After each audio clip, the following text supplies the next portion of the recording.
Class 12th students, human health and disease में ads के बाद जो नेक्स्ट टॉपिक है वो है कैंसर। आपके सामने स्क्रीन पे कैंसर टॉपिक का नोट्स दिख रहा होगा आपको, और ये टॉपिक मैं आपको समझाने जा रहा हूँ। और इस टॉपिक को समझना है तो बेटर होगा आपकी सेल साइकिल का एक रिवीजन कर लीजिए। सेल साइकिल चैप्टर आपने पढ़ा है क्लास 11th में, cell cycle and cell division. तो वहाँ पे जो स्टार्टिंग का इंट्रोडक्शन है वो थोड़ा सा आपको जानना चाहिए। अगर आपको याद है तो अच्छी बात है, अगर याद नहीं तो थोड़ा आपका बेसिक आइडिया एक बार ले लो आप लोग, ठीक है। यहाँ पे मैं आपको बताऊंगा कि कैंसर जो है वो कैसे होता है। सपोज दैट आपको मैंने बताया था कि 1 से 2 सेल डिवाइड होके फॉर्म होते हैं। जैसे कि माइटोसिस में मैंने बताया था आपको, 1 पेरेंटल सेल से स्टार्टिंग करते हैं हम, और पेरेंटल सेल डिवाइड होता है तो 2 डॉटर सेल्स का फॉर्मेशन होता है, ठीक है। ये जो डिवीज़न का प्रोसेस है, इसको हम बोलते हैं माइटोसिस फेज, RM फेज। और M फेज जो होता है, M phase is a part of cell cycle, ठीक है। सेल साइकिल का ये पार्ट है। और सेल साइकिल का दूसरा जो पार्ट होता है वो होता है इंटरफेज। क्या होता है? इंटरफेज, ठीक है। ये जो भी सेल साइकिल के पार्ट हैं, M फेज या इंटरफेज, ये वेल रेगुलेटेड होते हैं, वेल रेगुलेटेड होंगे ये, ठीक है। मतलब कि जैसा होना चाहिए डिवीज़न, उसके अकॉर्डिंग डिवीज़न यहाँ पे होगा, क्योंकि यहाँ पे रेगुलेशन हो रहा है, यहाँ पे प्रॉपर रेगुलेटरी मैकेनिज्म फॉलो हो रहा है, ठीक है। ठीक है, ये चीज़ कब पॉसिबल है? ये चीज़ पॉसिबल है नॉर्मल सेल के कंडीशन में। जो आपने यहाँ पे पेरेंटल सेल ले रखा है, ये कैसा है? ये नॉर्मल है। बट बाय द वे इस सेल के अंदर कोई चेंज आ गया, इस सेल के अंदर अगर कोई चेंज आ गया तो चेंज आने से क्या होगा? डिवीज़न का जो पैटर्न है वो चेंज हो जाएगा, डिवीज़न का पैटर्न चेंज हो जाएगा, ठीक है। और पैटर्न चेंज होगा तो उससे कैंसर हो सकता है, ठीक है ना। तो यही इस टॉपिक का स्टार्टिंग है। आप यहाँ पे देख सकते हैं, cancer is an abnormal and uncontrolled division of cells, ठीक है। जो नॉर्मली डिवीज़न का रेगुलेशन होता है वो फेल हो जाता है, और फेल हो जाता है तो यहाँ पे एबनॉर्मल डिवीज़न होता है और अनकंट्रोल्ड डिवीज़न होता है सेल का, ठीक है। और जब ऐसा डिवीज़न होगा तो ये जो सेल हैं, जो भी कैंसरस सेल्स फॉर्म होंगे या अनकंट्रोल्ड डिवीज़न वाले जो सेल्स फॉर्म हो रहे हैं, वो सराउंडिंग टिश्यूज़ की तरफ इन्वेड करेंगे, और उनको भी वो डिस्ट्रॉय करेंगे, ठीक है ना। That invade and destroy the surrounding tissues, ठीक है। In our body cell growth and differentiation is highly controlled and regulated, ठीक है। जैसा कि मैंने स्टार्टिंग में बताया, नॉर्मली जो है सेल के अंदर ग्रोथ होता है, डिफरेंशिएशन होता है, प्रॉपर डिवीज़न होता है, और ऐसा तब होगा जब नॉर्मल सेल होगा, ठीक है। बट कैंसरस सेल्स में ऐसा नहीं है, ठीक है। यहाँ पे आप देख सकते हैं, however in cancerous cells there is a break down of these regulatory mechanism, ठीक है। तो ये चीज़ आपको ध्यान देना होगा। और मैं फिर से एक बार बोल देता हूँ कि आप एक बार जो है NCERT से cell cycle and cell division, ठीक है, ये टॉपिक एक बार देख लीजिए, बेसिक एक आइडिया ले लीजिए। अगर हो सके तो आप मेरा नोट्स भी एक बार देख सकते हैं, ठीक है। अगर आप नोट्स देख सकते हैं तो और ज़्यादा आसानी होगी समझने में। देन नेक्स्ट जो पॉइंट है वो है features of normal and cancerous cells, ठीक है। या आप ऐसा बोल सकते हैं कि properties of normal and cancerous cells, ठीक है। ये जब आप टॉपिक पढ़ेंगे तो यहाँ पे आपको एक टर्म मिलेगा, that is called contact inhibition, ठीक है। कॉन्टैक्ट इनहिबिशन नॉर्मल सेल्स में प्रेजेंट होता है, बट कैंसर या कैंसरस सेल्स में ये एब्सेंट होता है। ये प्रॉपर्टी या ये कैरेक्टर कैंसरस सेल्स में नहीं होता है, ठीक है।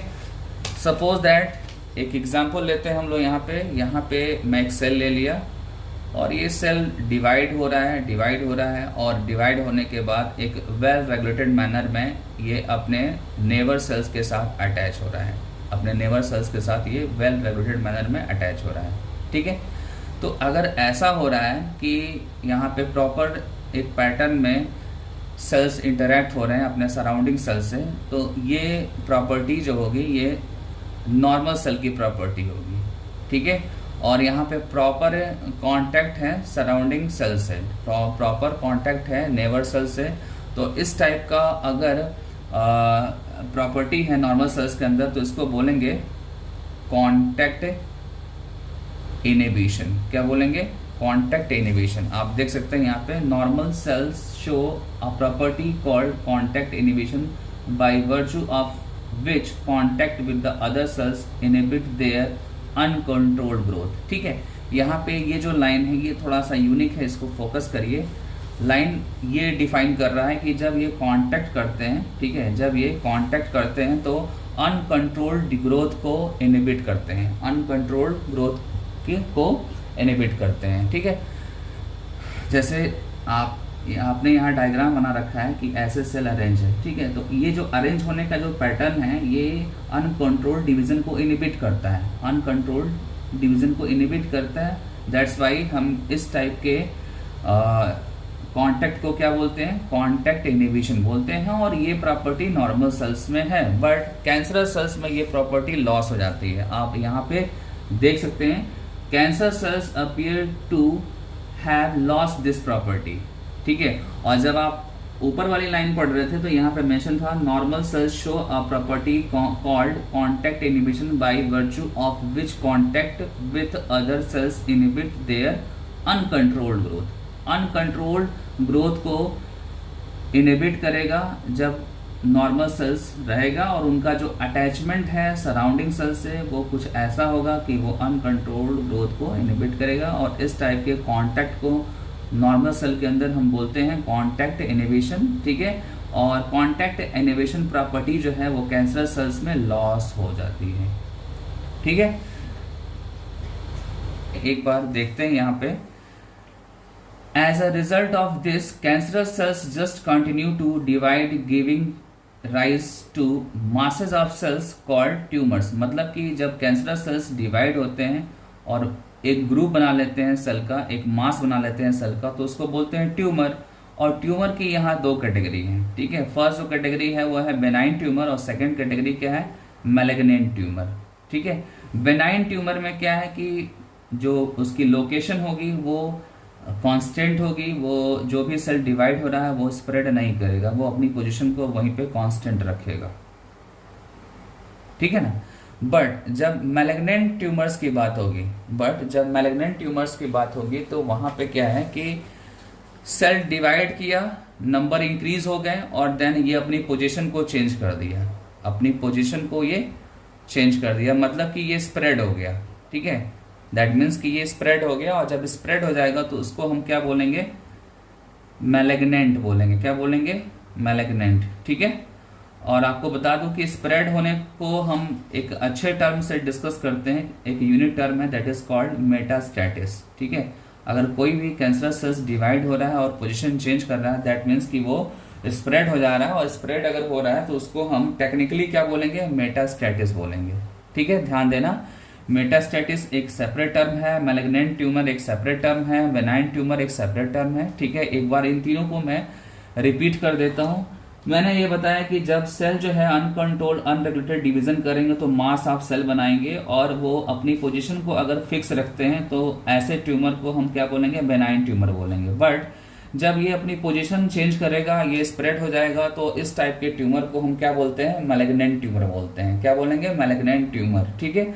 और स्प्रेड होने की इस प्रॉपर्टी को टेक्निकली हम क्या बोलते हैं? मेटास्टैटिस बोलते हैं, मेटास्टैटिस, ठीक है। आप जब भी एनसीईआरटी पढ़िए या कोई भी बुक पढ़िए तो ये सारे टर्म्स को क्लियर कर लीजिए, ठीक है। आज जो टर्म मैंने डिस्कस किया उसमें सबसे पहला जो टर्म था वो था कांटेक्ट इनहिबिशन था, ठीक है। देन मैंने आपको ट्यूमर के बारे में बताया, ट्यूमर क्या है।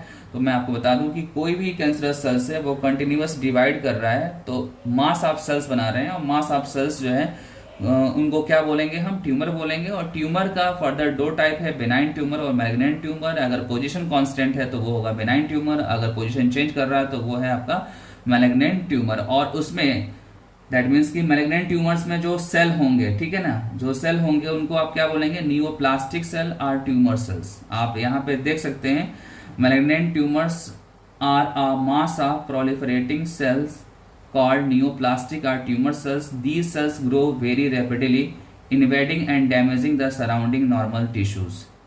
ठीक है।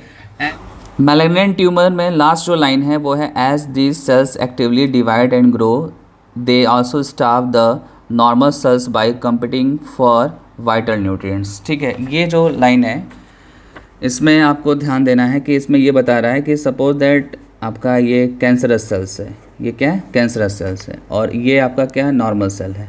ठीक है, नॉर्मल सेल सराउंडिंग में प्रेजेंट है यहाँ पे, ठीक है, और ये आपका कैंसरस सेल्स है।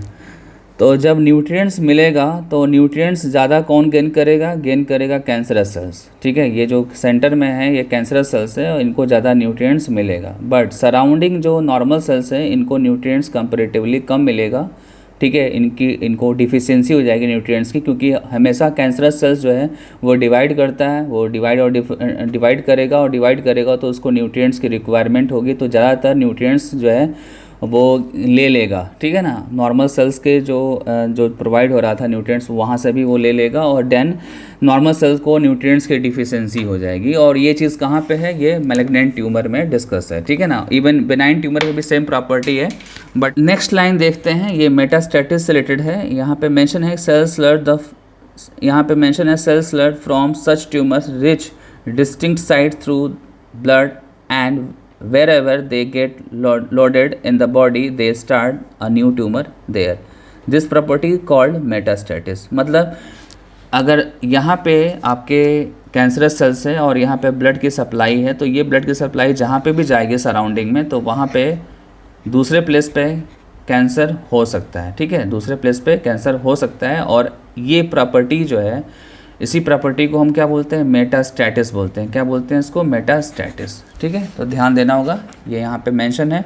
सारे टर्म्स को आप ध्यान से सुनते जाइए, क्योंकि ये सारे टर्म जो है ये वेरी शॉर्ट और शॉर्ट में काम के हैं। ठीक है, देन नेक्स्ट जो हेडिंग है वो है cause of cancer. Cause of cancer में फर्स्ट जो पॉइंट है वो ये है कि नॉर्मल सेल्स के अंदर ट्रांसफॉर्मेशन हो जाता है और देन वो सेल नियोप्लास्टिक सेल्स में कन्वर्ट हो जाते हैं। दैट मीन्स कि मैलिग्नेंट ट्यूमर्स के जो सेल्स होते हैं उसमें ये कन्वर्ट हो जाते हैं। ठीक है ना, जैसे मैंने आपको बताया था मैलिग्नेंट ट्यूमर में कि जब सेल प्रोलिफरेट और डिवाइड होने लगता है, ठीक है, मैलिग्नेंट ट्यूमर्स में, तो वो सेल का नेम क्या हो जाता है, नेम हो जाता है ट्यूमर सेल्स और नियोप्लास्टिक सेल्स। ठीक है, तो यहाँ पे यही मेंशन है कि नॉर्मल सेल्स के अंदर ट्रांसफॉर्मेशन हुआ और ट्रांसफॉर्मेशन के बाद वो बन गया है कैंसरस नियोप्लास्टिक सेल्स। ठीक है, which may be induced by physical, chemical, biological agents. मतलब कि फिजिकल एजेंट की वजह से भी ये कन्वर्जन या ट्रांसफॉर्मेशन हो सकता है, केमिकल के वजह से भी ट्रांसफॉर्मेशन हो सकता है, और बायोलॉजिकली भी ट्रांसफॉर्म हो सकता है। ठीक है ना, और ये जो भी होंगे फिजिकल, केमिकल और बायोलॉजिकल एजेंट, इनको हम क्या बोलेंगे, कार्सिनोजेंस बोलेंगे। क्या बोलेंगे, कार्सिनोजेंस। ठीक है, देन नेक्स्ट पॉइंट है कॉजेज ऑफ कैंसर में। नेक्स्ट पॉइंट क्या है, आयनाइजिंग रेडिएशन। आयनाइजिंग रेडिएशंस अगर आप दे रहे हैं, जैसे कि एक्सरे और गामा रे, नोट कर लीजिएगा। आयनाइजिंग रेडिएशन में एक्सरे और गामा रेज, ठीक है, और नॉन आयनाइजिंग में यूवी रेज। ठीक है, ये क्या करते हैं, डीएनए को डैमेज करते हैं, डीएनए को डैमेज करते हैं और नॉर्मल सेल्स को नियोप्लास्टिक सेल्स में कन्वर्ट करते हैं। नॉर्मल सेल्स को नियोप्लास्टिक, दैट मीन्स कि कैंसरस सेल्स में ये कन्वर्ट करते हैं। ठीक है ना, ध्यान देना होगा इस सारी चीज़ों को। यहाँ पे मैंने सबसे पहले वाली लाइन में बताया कि कुछ फिजिकल, केमिकल और बायोलॉजिकल एजेंट्स हैं जो नॉर्मल से कैंसरस सेल्स में कन्वर्जन कर रहे हैं, और यहाँ पे कुछ रेडिएशन मैंने मेंशन कर रखा है। रेडिएशन एक्चुअली किस में आएगा, ये फिजिकल में ही आएगा, और रेडिएशन के यहाँ दो कैटेगरी है। फर्स्ट जो कैटेगरी है वो आयनाइजिंग रेडिएशन की है, और सेकंड कैटेगरी नॉन आयनाइजिंग की है। रेडिएशन अगर आयनाइजिंग है तो एक्सरे और गामा रेज एग्जाम्पल में हो सकता है, और नॉन आयनाइजिंग में यूवी रेज हो सकता है। यूवी रेज डीएनए को डैमेज करेगा, और डीएनए को डैमेज करके नॉर्मल सेल्स को नियोप्लास्टिक सेल्स में ट्रांसफॉर्म कर देगा। ठीक है, ध्यान देना होगा ये। नेक्स्ट है आपका कॉजेज ऑफ कैंसर में कि कुछ मतलब कि यहाँ पे मैं बायोलॉजिकल एजेंट की बात करूँगा, क्योंकि वायरस की बात हो रही है यहाँ पे, ठीक है। कुछ ऐसे वायरस होते हैं जो कैंसर कॉज करते हैं, कुछ ऐसे वायरस होते हैं जो कैंसर कॉज करते हैं। ऐसे वायरस को हम क्या बोलते हैं, ऑन्कोजेनिक वायरस बोलते हैं। क्या बोलते हैं, ऑन्कोजेनिक, ठीक है। और ऑन्कोजेनिक का मतलब यहाँ पे ये है कि जो कैंसर कॉज करें वो होंगे आपके ऑन्कोजेनिक वायरस, ठीक है। और उनके अंदर एक्चुअली क्या होता है, उनके अंदर ऑन्कोजीन्स प्रेजेंट होते हैं, और ऑन्कोजीन्स का जैसे ही बॉडी में एंट्री होती है तो वो हमारे बॉडी के प्री एग्जिस्टिंग डीएनए के अंदर चेंज लाते हैं। हमारे बॉडी के अंदर जो प्री एग्जिस्टिंग या प्रोटो ऑन्कोजीन्स होते हैं, प्रोटो ऑन्कोजीन्स, उनके अंदर चेंज लाते हैं और फिर वहाँ पे कैंसर हो जाता है, ठीक है। फोर्थ कॉजेज में चलते हैं। फोर्थ नंबर में मेंशन है कि several genes and cellular oncogenes are proto oncogenes, ठीक है ना। सेलुलर ऑन्कोजीन्स मतलब कि ये किसी सेल के बारे में बात हो रही है, यहाँ पे वायरस के बारे में बात नहीं हो रही है, ठीक है। और यहाँ पे वायरस के बारे में बात हो रही थी, ऑन्कोजेनिक वायरस, ठीक है। सेलुलर वर्ड जो है ये वायरस के लिए यूज़ नहीं होता है, ठीक है, ध्यान दीजिएगा। और अगर कन्फ्यूजन से बचना है तो आप बेटर है कि आप प्रोटो ऑन्कोजीन वर्ड यूज़ करिए, क्योंकि सेल के अंदर जो ह्यूमन सेल के अंदर जो ऑन्कोजीन होगा उसका नेम होता है प्रोटो ऑन्कोजीन, और उसको यहाँ पे हम रिप्रेजेंट करते हैं कैसे, इटैलिक फॉन्ट में CONC, ठीक है, ध्यान देने का। प्रोटो ऑन्कोजीन को ये रिप्रेजेंट करने का तरीका ये आपको पता होना चाहिए, ये प्रोटो ऑन्कोजीन का ये रिप्रेजेंटेशन है, ठीक है। अब करना क्या है, अब ये बताना है कि किसी भी वजह से प्रोटो ऑन्कोजीन में अगर चेंज ला दिया, ठीक है, किसी भी वजह से, चाहे वो फिजिकल हो या केमिकल हो या बायोलॉजिकल एजेंट हो, वो अंदर गया ह्यूमन सेल के अंदर, और ह्यूमन सेल के अंदर जाकर प्रोटो ऑन्कोजीन के अंदर ट्रांसफॉर्मेशन कर दिया। अब ये सेल कैसा हो जाएगा, ये सेल कैंसरस हो जाएगा, ठीक है। तो यहाँ पे मैंने डिस्कस किया कॉजेज़ ऑफ कैंसर के बारे में, यहाँ सारे पॉइंट्स आपके सामने मैंने बताया। इसको अच्छे से लर्न करिएगा, क्योंकि ये सारे के सारे पॉइंट्स इजी हैं, समझना आसान है और अच्छे भी लग रहे होंगे पढ़ने में आपको, ठीक है, इतना कॉम्प्लेक्सिटी नहीं है। देन अब इसके बाद वेरी वेरी इंपॉर्टेंट टॉपिक है, वो है कैंसर डिटेक्शन एंड डायग्नोसिस। ये बहुत इंपॉर्टेंट है, इससे क्वेश्चन आते हैं, ठीक है, शॉर्ट क्वेश्चन आते हैं, और कंपटीशन में भी इससे क्वेश्चन आते हैं, नीट में बहुत सारे क्वेश्चन आते हैं यहाँ से।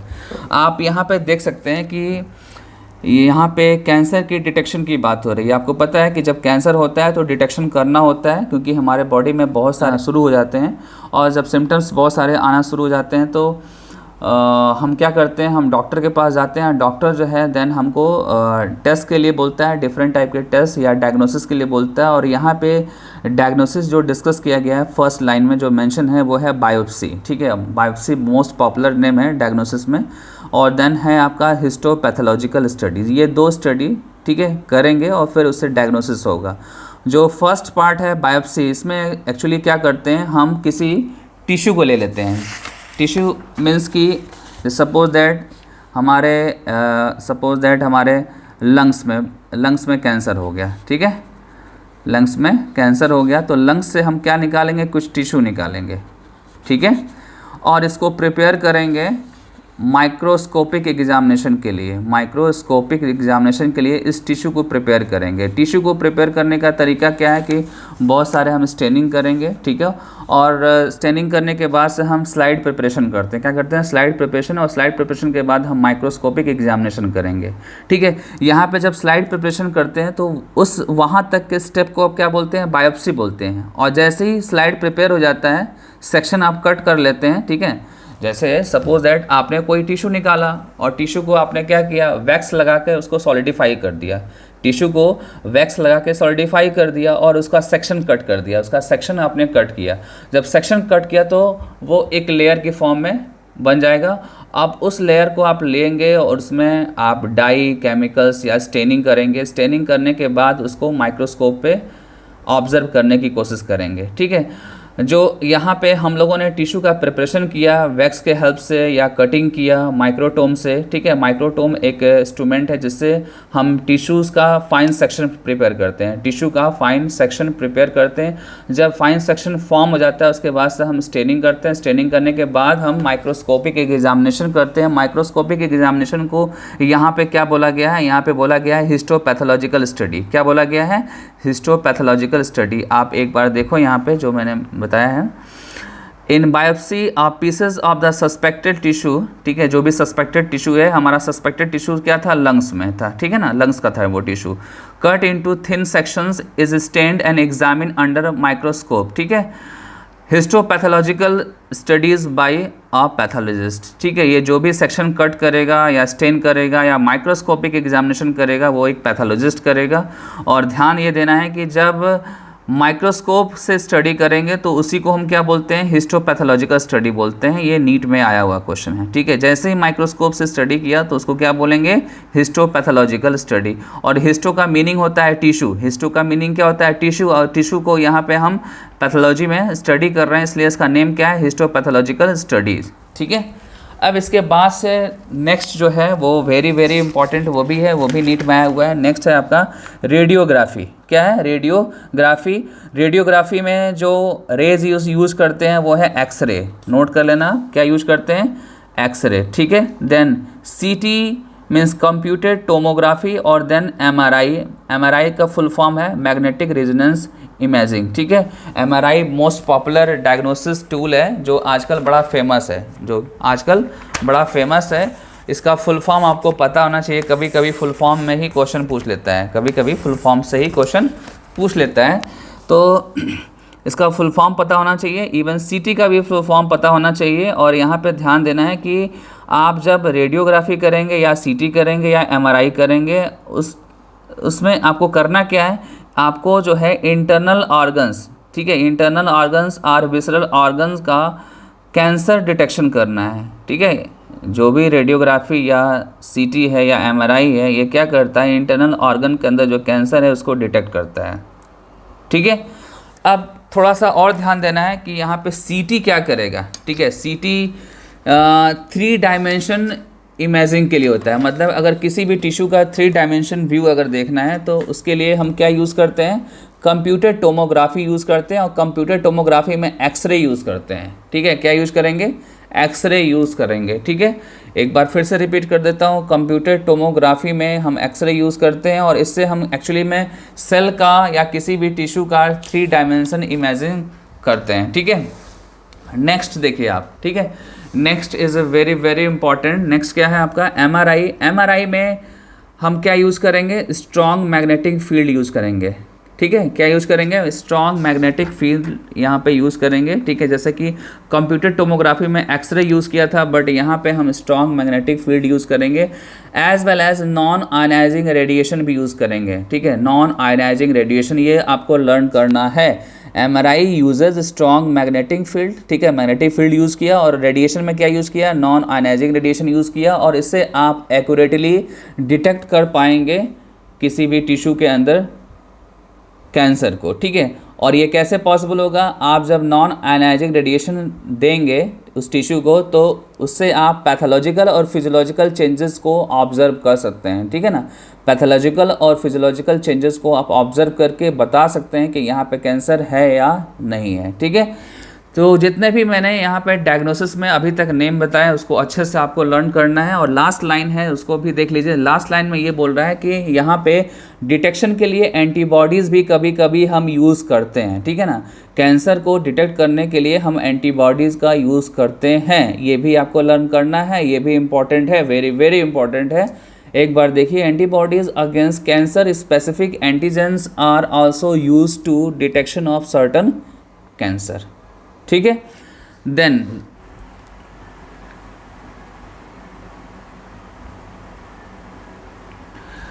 लास्ट लाइन आप देखिए, techniques of molecular biology can be applied to detect genes in individuals with inherited susceptibility to certain cancer, ठीक है।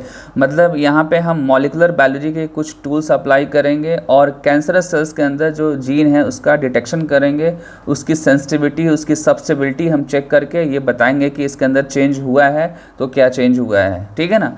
तो हालांकि ये बहुत ज़्यादा इंपॉर्टेंट नहीं है, बट एक बार देख लीजिएगा इसको। बट इसके पहले जो एमआरआई पढ़ा या टोमोग्राफी पढ़ा हम लोगों ने, या रेडियोग्राफी पढ़ा, या बायोप्सी पढ़ा, हिस्टोपैथोलॉजिकल पढ़ा, ये सारे के सारे इंपॉर्टेंट थे, ठीक है ना। देन इसके बाद हम डिस्कस करेंगे ट्रीटमेंट ऑफ कैंसर। तो ये मैं बता दूं कि ये तो बहुत ही ख़तरनाक होता है, क्योंकि अभी बहुत सारे जो है बॉलीवुड के फिल्म स्टार जो हैं उनका कैंसर की वजह से डेथ भी हुई है और कैंसर का ट्रीटमेंट भी हुआ है, ठीक है। जैसे कि संजय दत्त, जैसे सोनाली बेंद्रे, ठीक है, ऋषि कपूर, सबको कैंसर था और कैंसर का ट्रीटमेंट काफ़ी टाइम तक हुआ। और आपको पता है कि जब कैंसर लास्ट स्टेज में पहुंच जाता है तो हम ट्रीटमेंट करना हमारे लिए इम्पॉसिबल हो जाता है, इसका ट्रीटमेंट करना हमारे लिए इम्पॉसिबल हो जाता है। वैसे ट्रीटमेंट में सबसे पहले जो ट्रीटमेंट होता है वो होता है surgery, then radiation therapy, then chemotherapy and immunological therapy, ठीक है। सर्जरी में नॉर्मल सर्जरी करेंगे, रेडिएशन में आप यहाँ पे कुछ ट्यूमर सेल्स को मारने वाले रेडिएशन यूज़ करेंगे, कीमोथेरेपी में आप केमिकल यूज़ करते हैं, केमिकल ड्रग यूज़ करके कैंसरस सेल्स को किल करते हैं, और इम्यूनोलॉजिकल थेरेपी में क्या करते हैं, आप इम्यून सिस्टम के प्रोडक्ट यूज़ करते हैं, आप इम्यून सिस्टम के प्रोडक्ट यूज़ करके और कैंसरस सेल्स को किल करते हैं, जैसे कि फॉर एग्जांपल इंटरफेरॉन, ठीक है। इंटरफेरॉन एक्चुअली में क्या है, ये एंटी कैंसरस एक प्रोटीन है जो कैंसर के अगेंस्ट वर्क करता है। तो ये जो प्रोटीन है ये लिम्फोसाइट सेल से प्रोड्यूस होते हैं,